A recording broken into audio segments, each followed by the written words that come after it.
বন্ধুরা, প্রায় ২৪ বছর আগে বিহারের রাজধানী পাটনায় এমন একটি ঘটনা ঘটেছিল যার কথা শুনলে আজও আপনার শরীরের লোম দাঁড়িয়ে যাবে। ঘটনাটি যতটা ভয়ঙ্কর তার থেকেও বেশি ভয়াবহ তার পেছনের গল্প। এই ঘটনার পর পুলিশ ও প্রশাসনের আচরণ ছিল এমন যে পোস্টমর্টেম রিপোর্ট তৈরির আগেই পুলিশ নিজেরাই একটি রিপোর্ট তৈরি করে ফেলেছিল। প্রমাণ নষ্ট করার কাজও পুলিশ নিজেরাই করেছিল। কঠিন পরিস্থিতিতে পাটনা পুলিশ তাদের সমস্ত শক্তি ভুক্তভোগীকে ন্যায় দেওয়ার পরিবর্তে অপরাধীদের বাঁচাতে ব্যবহার করেছিল। এর কারণ ছিল এই মামলার প্রধান সন্দেহভাজন আর কেউ নন, বিহারের প্রাক্তন মুখ্যমন্ত্রী লালু প্রসাদ যাদবের শ্যালক এবং তৎকালীন মুখ্যমন্ত্রী রাবড়ি দেবীর ভাই সাধু যাদব। বলা হয় তখন সাধু যাদব নিজেই সরকার ছিলেন। এই কারণে পুলিশ পুরো সত্যকে বদলে দিয়েছিল এবং ঘটনাকে পুরোপুরি ধামাচাপা দেওয়ার চেষ্টা করেছিল। কিন্তু দাবি অনুযায়ী সত্য ছিল অন্য কিছু। তাহলে শিল্পী গৌতমের এই ঘটনার পুরো সত্যটা কি ছিল, চলুন বিস্তারিতভাবে জানি। বিশ্বাস করুন, এই মামলার পুরো সত্য শুনলে আপনার মন কেঁপে উঠবে। গল্পে এগিয়ে যাবার আগে যদি আপনি এখনও ক্রাইম ফাইল বাংলা চ্যানেলটি সাবস্ক্রাইব না করে থাকেন, তবে দ্রুত চ্যানেলটি সাবস্ক্রাইব করুন এবং বেল আইকনটি চাপুন। এবার গল্প শুরু করা যাক। প্রথমে এই গল্পের প্রধান চরিত্রদের সম্পর্কে জানা খুবই জরুরি। এই গল্পের দুটি প্রধান চরিত্র হলেন শিল্পী জৈন এবং গৌতম সিং। ঘটনার সময় শিল্পী জৈনের বয়স ছিল 23 বছর। শিল্পী ছিলেন পাটনার প্রখ্যাত ব্যবসায়ী উজ্জ্বল কুমার জৈনের মেয়ে। 1999 সালের দিকে উজ্জ্বল জৈন পাটনায় কমল স্টোর্স নামে একটি বড় রেডিমেড কাপড়ের দোকান চালাতেন। শিল্পী জৈন ছোটবেলা থেকেই পড়াশোনায় খুব মেধাবী ছিলেন। পড়াশোনায় দক্ষতার পাশাপাশি শিল্পী ছিলেন অত্যন্ত সুন্দরী। ঘটনার কয়েক বছর আগে তিনি মিস পাটনার খেতাবও জিতেছিলেন। ঘটনার সময় শিল্পী পাটনা উইমেন্স কলেজ থেকে স্নাতক সম্পন্ন করে কম্পিউটার ক্লাস করছিলেন। এই গল্পের দ্বিতীয় প্রধান চরিত্র গৌতম সিংও কোনো সাধারণ মানুষ ছিলেন না। গৌতম সিংয়ের বাবা ডক্টর VN সিং লন্ডনে তার পরিবারের সঙ্গে থাকতেন। সময় সময় তিনি পাটনাতেও আসতেন। ডক্টর VN সিং লালু প্রসাদ যাদবের খুব ঘনিষ্ঠ বন্ধু ছিলেন। এই সম্পর্কের কারণে গৌতম সিং বিহারের রাজনীতিকে কাছ থেকে দেখার সুযোগ পেয়েছিলেন।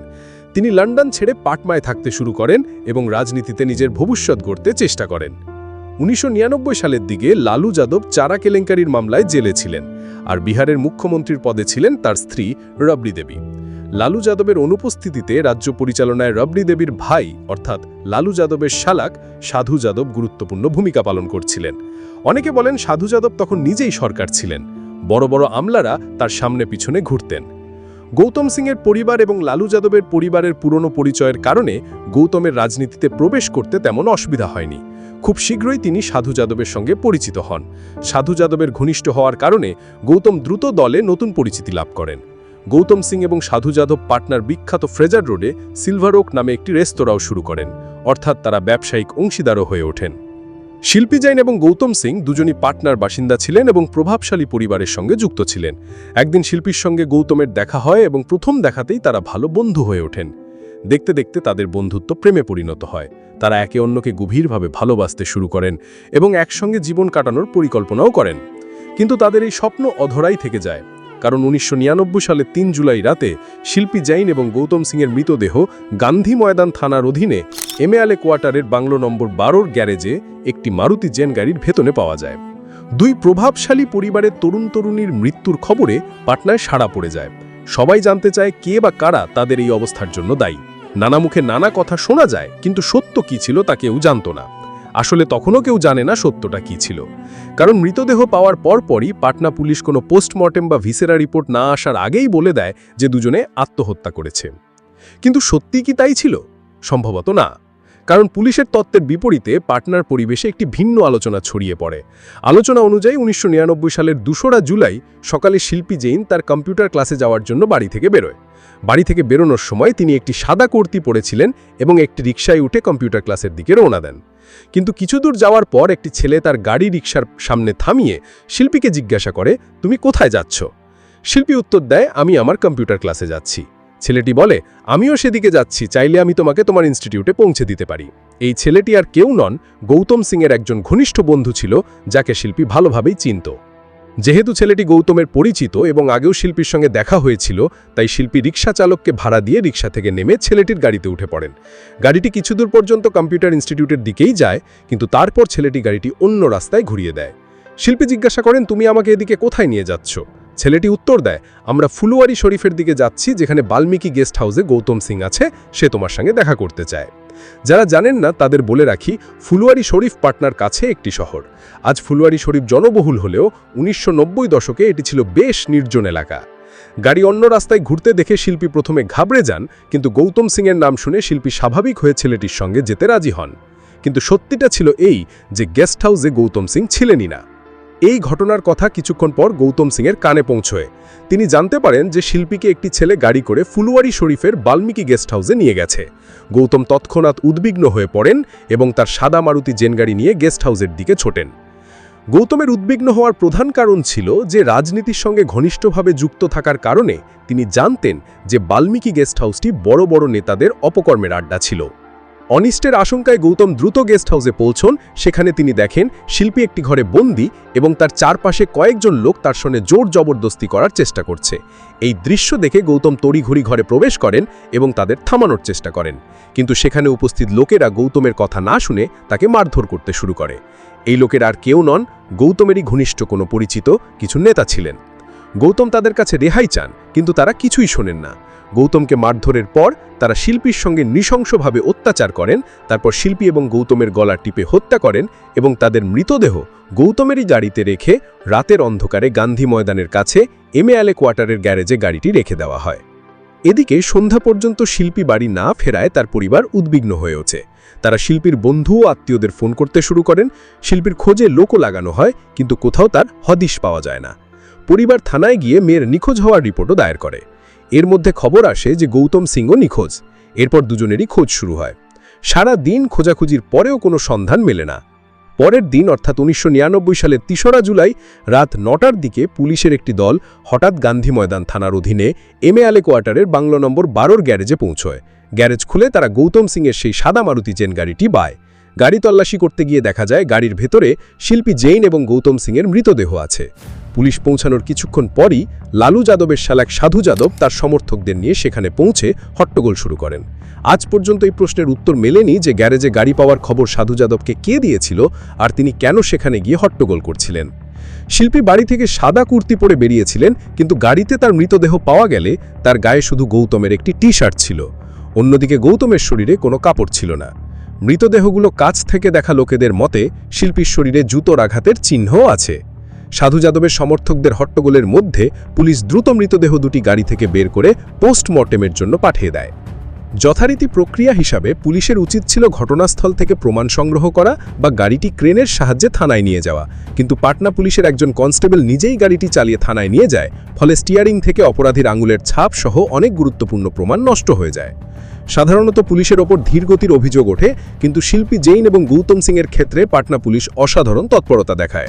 পোস্টমর্টেম বা ভিসেরা রিপোর্ট আসার আগেই তারা ঘোষণা করে যে দুজনের কার্বন মনোক্সাইড গ্যাসে দমবন্ধ হয়ে মৃত্যু হয়েছে। রাতের অন্ধকারে দুজনের পোস্টমর্টেম করিয়ে দেওয়া হয়। গৌতম সিংয়ের পরিবার তখনও লন্ডনে ছিল, তাও তাদের অনুমতি ছাড়াই গৌতমের শেষকৃত্য রাতের মধ্যেই পাটনা পুলিশ করিয়ে দেয়। পরের সকালে শিল্পী জৈনেরও শেষকৃত্য সম্পন্ন হয়। পোস্টমর্টেম রিপোর্টে মৃত্যুর কারণ স্পষ্ট করা হয়নি, তবে সম্ভাবনা জানানো হয় যে দুজনের বিষ খেয়ে মৃত্যু হয়েছে। পাটনা পুলিশ তখন তাদের আগের বক্তব্য থেকে সরে দাবি করে যে দুজনে বিষ খেয়ে আত্মহত্যা করেছে, কিন্তু জনমনে আলোচনা ছিল যে শিল্পীর সঙ্গে নৃশংস অত্যাচার করা হয়েছে এবং তারপর দুজনকে হত্যা করা হয়েছে। পাটনা পুলিশের আচরণের কারণে জনক্ষোভ বাড়তে থাকে। বিরোধী দলগুলো রাবড়ি দেবী সরকারের বিরুদ্ধে সরব হয়। অভিযোগ আসে যে এই মামলার মূল পরিকল্পনাকারী সাধু যাদব, তাই পুলিশ এবং বিহার সরকার তাকে বাঁচাতে সবকিছু করছে। মামলার তদন্ত CBI এর হাতে দেওয়ার দাবি ওঠে। প্রথমে বিহার সরকার এই দাবি উপেক্ষা করে, কিন্তু জনরোষ বাড়লে অবশেষে ঘটনার 2 মাস পর সেপ্টেম্বরে মুখ্যমন্ত্রী রাবড়ি দেবী মামলাটি CBI এর হাতে তুলে দেন। CBI মামলাটি হাতে নিয়ে প্রথমে শিল্পী জৈনের শরীর থেকে সংগৃহীত নমুনা হায়দ্রাবাদের ফরেন্সিক ল্যাবে পাঠান। এছাড়াও সব দিক থেকে তদন্ত শুরু করেন। হায়দ্রাবাদের ফরেন্সিক রিপোর্টে পাটনা পুলিশের দাবির বিপরীতে নতুন তথ্য সামনে আসে। রিপোর্টে বলা হয় শিল্পীর সঙ্গে একাধিক ব্যক্তি ধর্ষণ করা হয়েছে, কারণ তার শরীরে একাধিক ব্যক্তির বীর্যের নমুনা পাওয়া গেছে। এই রিপোর্টের পর CBI সাধু যাদবের DNA পরীক্ষার দাবি জানায়। DNA পরীক্ষার মাধ্যমে স্পষ্ট হতে পারত বীর্যের নমুনা কার, কিন্তু সাধু যাদব DNA পরীক্ষা দিতে স্পষ্টভাবে অস্বীকার করেন। আশ্চর্যের বিষয়, CBI এই বিষয়ে কোনো আইনি পদক্ষেপ নেয়নি। তারা আদালতের মাধ্যমে সাধু যাদবকে DNA নমুনা দিতে বাধ্য করতে পারত, কিন্তু তা করেনি। 2003 সালে CBI এই মামলায় একটি ক্লোজার রিপোর্ট জমা দেন। তারা বলেন তদন্তে কিছুই সন্দেহজনক পাওয়া যায়নি, বরং শিল্পী জৈন এবং গৌতম সিং বিষ খেয়ে আত্মহত্যা করেছে। CBI এর এই দাবি পাটনা পুলিশের প্রাথমিক দাবির সঙ্গে মিলে যায়, কিন্তু প্রশ্ন ওঠে, যদি তারা আত্মহত্যা করে থাকে তাহলে হায়দ্রাবাদের ফরেন্সিক রিপোর্টে শিল্পীর শরীরে একাধিক ব্যক্তির বীর্যের নমুনা কিভাবে এলো? সিবিআই এর পক্ষ থেকে একটি আশ্চর্যজনক যুক্তি দেওয়া হয় যে সেগুলো বীর্য নয় বরং ঘাম ছিল। এইভাবে পুলিশ এবং পরে সিবিআই এই পুরো মামলাটিকে আত্মহত্যার রূপ দেয় এবং তদন্ত বন্ধ করে দেয়। শিল্পী জেনের পরিবার সিবিআইয়ের এই তদন্ত সম্পূর্ণভাবে প্রত্যাখ্যান করে এবং বলে যে সিবিআই চাপের মুখে ভুল রিপোর্ট জমা দিয়েছে, তার মেয়েকে হত্যা করা হয়েছে।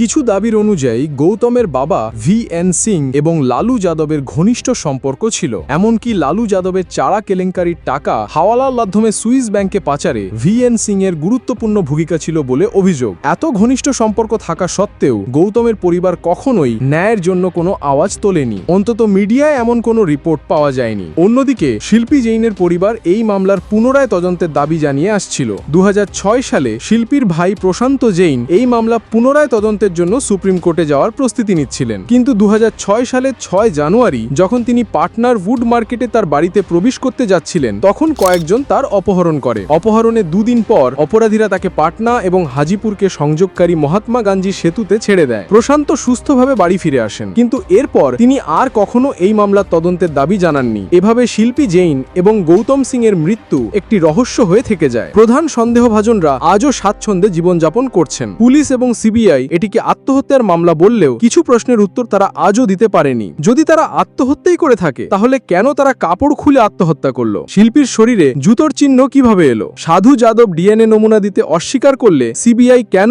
আইনি পদক্ষেপ নিল না? গ্যারেজে গাড়ি এবং মৃতদেহের খবর পুলিশ কিভাবে পেল এবং সেই খবর সাধু যাদবের কাছে কিভাবে পৌঁছলো? পোস্টমর্টেম এবং গৌতমের শেষকৃত্যে এত তাড়াহুড়ো কেন করা হলো? শুধু পুলিশ নয়, সিবিআই এর তদন্তেও অভিযোগ ওঠে যে তারা ইচ্ছাকৃতভাবে গুরুত্বপূর্ণ প্রমাণ উপেক্ষা করেছে। এমন আরো অনেক প্রশ্ন রয়েছে যার উত্তর না পুলিশ না সিবিআই দিতে পেরেছে। এভাবে এই মামলা আদালতের ফাইলে একটি আত্মহত্যার মামলা হিসেবে চাপা পড়ে যায়। এই পুরো মামলা সম্পর্কে আপনার মতামত কি? কমেন্ট বক্সে অবশ্যই জানান। যদি আমাদের এই প্রচেষ্টা আপনার ভালো লেগে থাকে তাহলে এই গল্পটি শেয়ার করুন, এবং যদি এখনো ক্রাইম ফাইল বাংলা চ্যানেলটি সাবস্ক্রাইব না করে থাকেন তাহলে দ্রুত সাবস্ক্রাইব করে বেল আইকনটি চাপুন এবং নোটিফিকেশন চালু করুন। ধন্যবাদ।